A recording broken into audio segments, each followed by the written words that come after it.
All right, Project Genotype fans, if you recall, last Friday we got pregnant. We're gonna have a baby, yeah!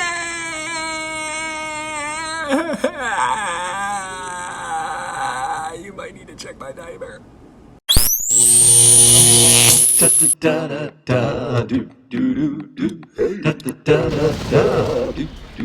All right. Hey now. Mr. Kovacs class. It's Mr. Kovacs class. You might learn a ton. It's Mr. Kovacs class. He's interesting too. It's Mr. Kovacs class. And he's super cool. It's Mr. Kovacs class. Okay, we saw how pregnancy happens. So just quick review, right? You need an egg maker, sperm maker.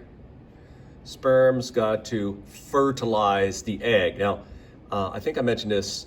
Maybe I didn't. The first sperm is not always the one that fertilizes the egg, because there's a whole layer of cells around the egg that the sperm have to kind of make their way through. In fact, they have enzymes to help kind of dig their way through this layer of tissue before they can get to the egg. And then when they get to the egg, they bind to a protein on the surface of the egg, and then the nucleus gets dumped into the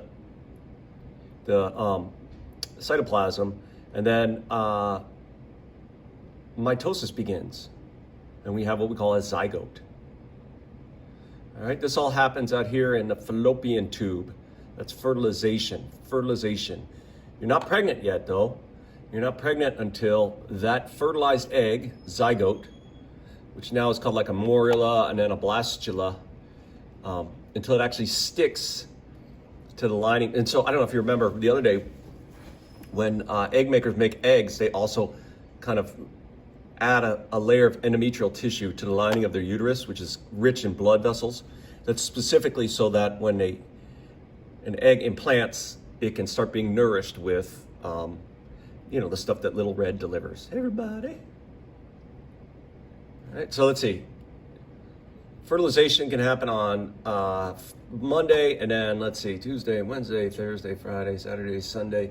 It can be the following Monday before you're actually pregnant. So yeah, it does happen where sometimes a fertilized egg doesn't stick, and then mom doesn't become pregnant. Okay. Sometimes an egg doesn't get fertilized till it's in the uterus, and then it doesn't have enough time to grow big enough to stick, so mom doesn't get pregnant. So yeah, this is called estrus, the week between when the egg is released and when mom can most likely become pregnant. So it's about a week for human beings of estrus each cycle. All right, so fertilization happens first, pregnancy happens second, and there's a delay of about a week. And then to know that you're pregnant, that might even be another week or two when, let's see, what might happen and know that you're pregnant. Oh, you didn't have your period. You didn't menstruate like you thought you would. That's a pretty good sign that, it's a sign that you might be pregnant. And then I think last week I also talked that you can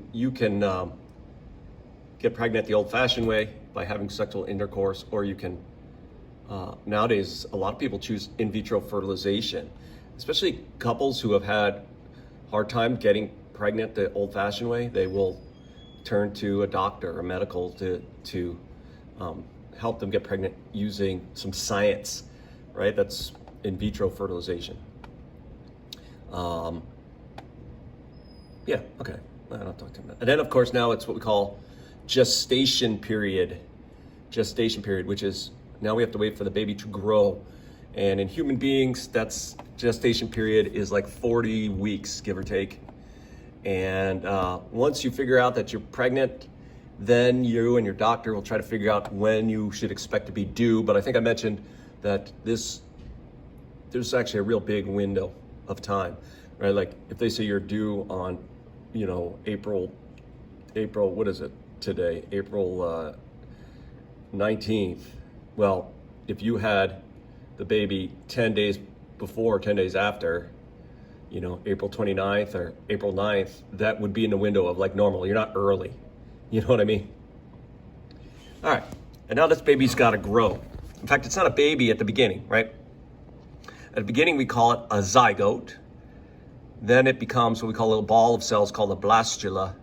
And then after that, it becomes an embryo. An embryo. Okay, so right in the beginning, it's just a ball of cells. That's like the first two, like fertilization happens, the first 2 weeks, it sticks, you're pregnant.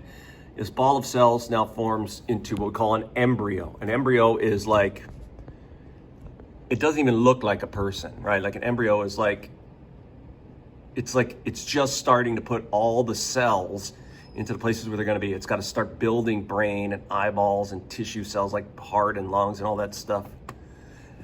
That takes a while. That takes about 8 to 10 weeks usually, right? And then after 8 weeks, everything's in the place where it's going to be, right? The brain is there.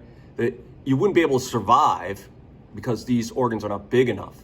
So you go from being called an embryo, and then after about 8 weeks, you're now referred to as a fetus. A fetus means you have all of your parts, you just now need to grow them so that you're big enough to survive on your birthday. All right, so one cell has got all of the genes, and then it start organizing, differentiating, start putting things into the right place. It takes, right, we're now at week 8, week 9, week 10, after fertilization, where this guy's got all the things he will need to be a human being. He would not survive at this point, too small. All right. So why a little guy grows in there, I think I mentioned this the other day, but we are what we call placental mammals. So we grow this organ called a placenta. That's the baby cells, and it grows right up next to the uterus, right? And that's a place where mom can take care of baby. So mom and baby never share blood, but baby's blood gets pumped through the placenta. Mom's blood gets pumped through the uterus, and they meet at a place where stuff can travel from one to the other. Like mom's little red carries oxygen. It travels across into baby's little reds, and they can bring it, right? Baby's little reds make carbon dioxide. It travels across into mom's little reds. Food, water, waste. So yeah, mom, while she's pregnant, she will be breathing for 2. She will be eating for 2, and she'll be going to the bathroom for 2. And here's an embryo. Now, and our kind of thing, in addition to the placenta, we're attached to the placenta through the umbilical cord, which is basically just a big vein and a big artery. And then we kind of float in this little bag called the amniotic sac. And the amniotic sac's job is, like, there's a fluid in there called amniotic fluid that we kind of just float around in. It kind of cushions us in the uterus so mom can like live her life, without worrying about damaging a little baby. Okay, so here's the placenta, the baby, and these are all baby's tissues. They just happen to be living in the uterus of mom. All right, so when you reach fetus stage, now all you have to do is grow bigger. And you grow, and you grow, and you grow, and you take up more and more space in the uterus. It's not uncommon that by the time you reach your birthday, you've got hair even, or maybe you definitely have fingernails, and you've got everything you need, right? Right before your birthday, usually what you do is, you usually right side up most of the time, and then right before your birthday, you kind of do this little switcheroo where you kick around and you flip yourself upside down. Often that breaks the amniotic sac, and so the fluid will come out through mom's birth canal, and she'll say, "My water's broke." It's not really water broke, it's amniotic fluid because the baby has broken the amniotic sac. That's a good sign that baby's ready to be born. And then mom will start releasing some chemicals, oxytocin, which is a protein, and its job is to stimulate the contraction of the uterus. So the uterus will start squeezing to try to get the baby out. Those are called contractions. And then mom will go probably to the hospital. In the old days, they would just give birth on the bed, but nowadays most of you go to the hospital. And at the hospital, they will time how far the contractions are apart. They will take a look right through mom's vagina to look at her cervix. They usually they want to see remember, it's the size of a pin. It's got to open up to be big enough to let the baby's head smush through. Right? And then it's really after that, it's just up to mom to push. Her uterus and her abdominal muscles, And she pushes out the baby first, and then the placenta. And then it's like, happy birthday to me! Woo! birthday, right?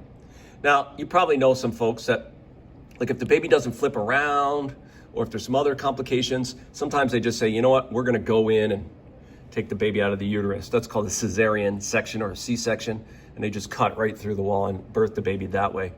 I guess the only positive thing about that is that you can schedule it, right?